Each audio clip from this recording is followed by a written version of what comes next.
también hay que hablar de lo que está ocurriendo precisamente con el tema de la pandemia, con el tema de la atención médica, del personal sanitario, de los números que empiezan a aparecer. Y hay quien, hablamos de la experticia, hay quien con experticia, con mesura, con prudencia, viene analizando los números muy profundamente de lo que está ocurriendo, no solamente en Córdoba, sino en el país. Y que es el doctor Oscar Atienza. Con él vamos a hablar y que nos dé precisamente su opinión con respecto a esto que él viene mesuradamente manejando y dando datos que no son precisamente datos que coincidan con lo oficial. Doctor, ¿cómo le va? José Rabal y Ricardo Fonseca, los saludamos.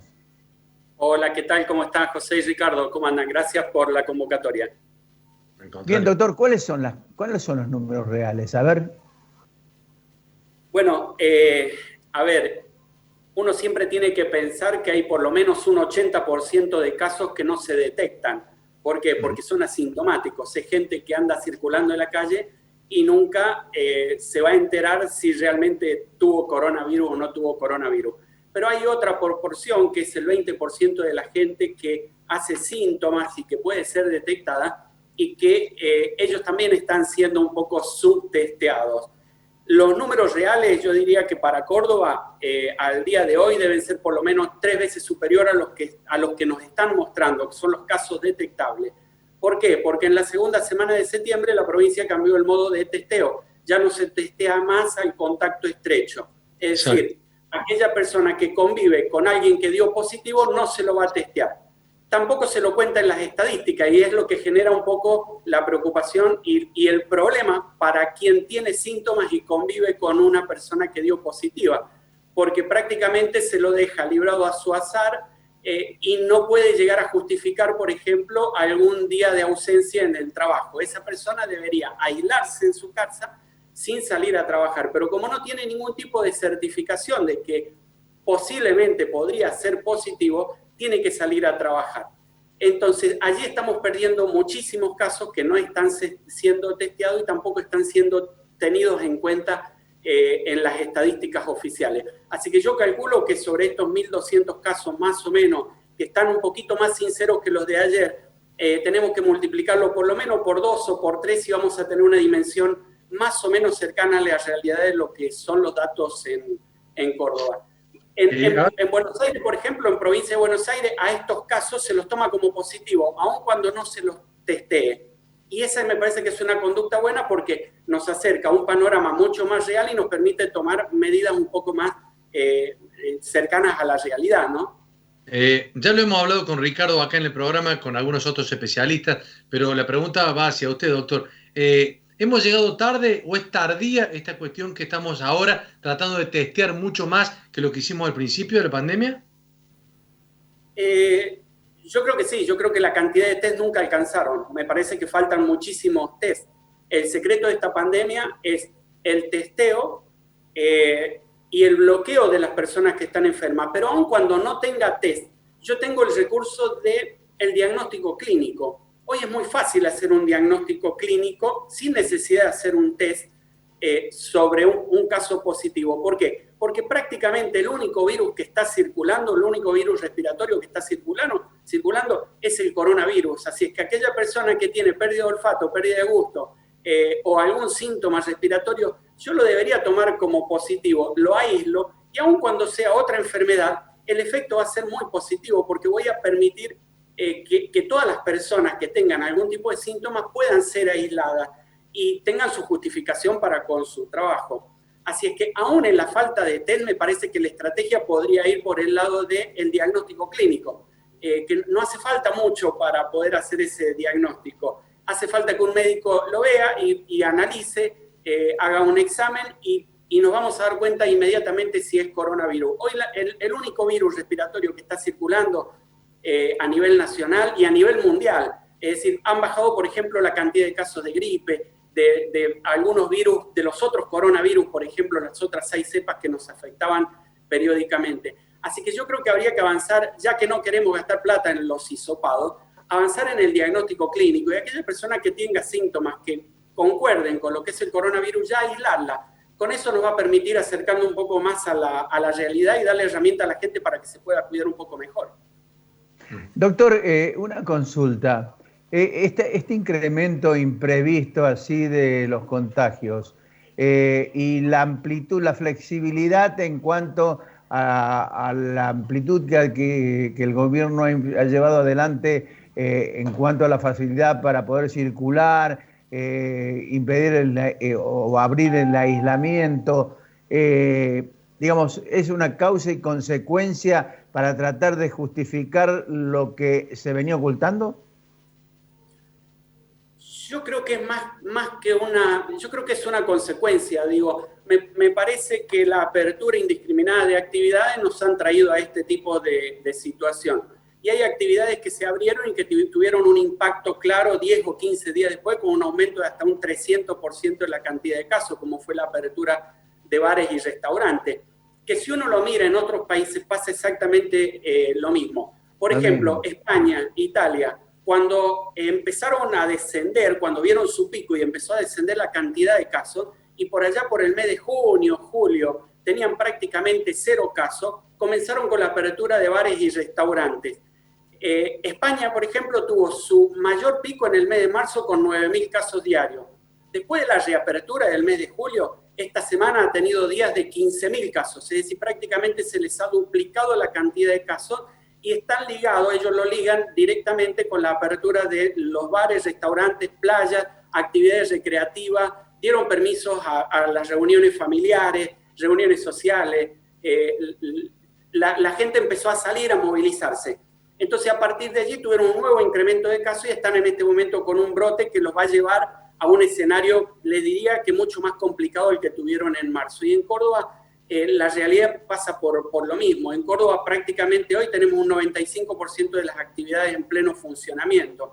Obviamente, si el virus circula de la mano de las personas, lo único que vamos a tener es un aumento de la cantidad de casos.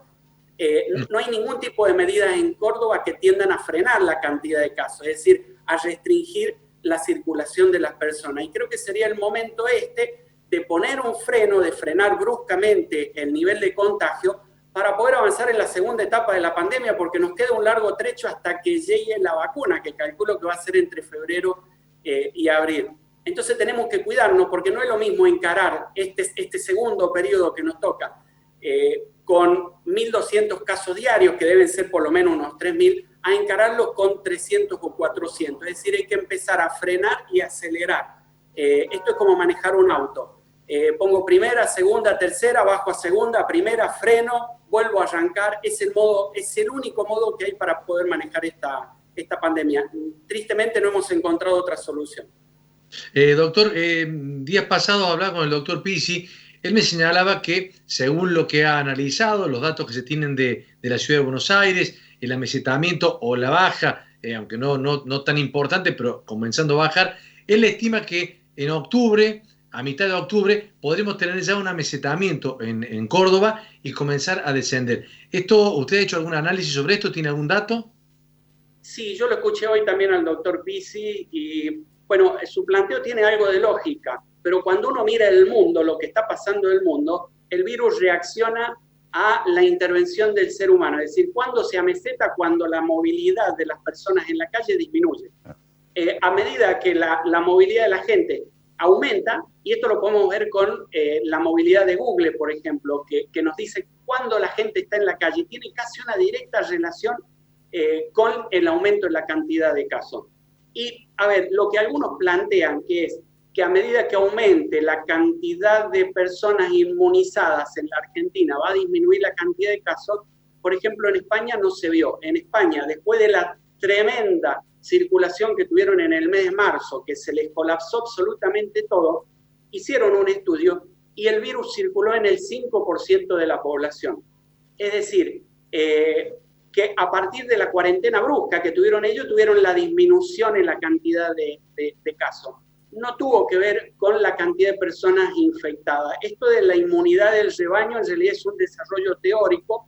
No hay en la historia de la humanidad un registro que explique que alguna enfermedad haya desaparecido a través de esta inmunidad del rebaño que se plantea. Así que yo ahí haría mi reserva.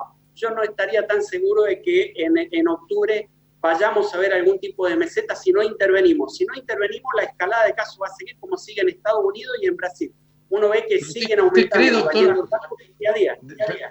Perdóneme, doctor, ¿usted cree que es posible, y ahí te dejo, Ricardo, es posible dar marcha atrás en alguna fase, ya sea en la provincia de Córdoba o no sé, en el país? Yo he visto que hay localidades que van volviendo hacia atrás, pero ya el nivel de actividad que se ha tomado o se ha retomado, ¿usted cree que la gente obedecería esto? Yo creo que sí. A la gente hay que explicarle, y hay que hacerle un intercambio a la gente, ¿no? Hay que explicarle, hay que decirle, miren, nos bancamos 500 muertos por día a cambio de 15 días de una cuarentena estricta, porque en realidad la Argentina está teniendo hoy un promedio de 500 muertos diarios. Esa cifra la va a duplicar en 24 días. Es decir, que estamos a 24 de septiembre, para más o menos el 15 de octubre vamos a estar un promedio de 1.000 muertes diarias, porque esa es la tasa de duplicación. Con la gente hay que hacer un pacto, hay que decirle, mire, cambiamos 15 días o 20 días de cuarentena estricta por bajar esta cantidad de muertos. Y yo creo que sí. Y si miramos algunos ejemplos, por ejemplo, San Juan. San Juan bajó de fase y funcionó, fue efectiva. La bajada de fase que hicieron en AMBA hace 30 días atrás, en realidad no hubo ningún tipo de control en la calle. Entonces la gente entendió que podía seguir escurriéndose por allí sin que nadie lo viera. Pero si le explicamos a la gente y sacamos los controles a la calle y le decimos, miren, tenemos 500 muertos diarios. En el caso de Córdoba tenemos ya un promedio de 9 muertos diarios. Hace 15 días atrás eran 5. Es decir, está aumentando. ¿Qué quiere decir? Que en 15 días más Córdoba va a tener un promedio de 20 a 25 muertos diarios.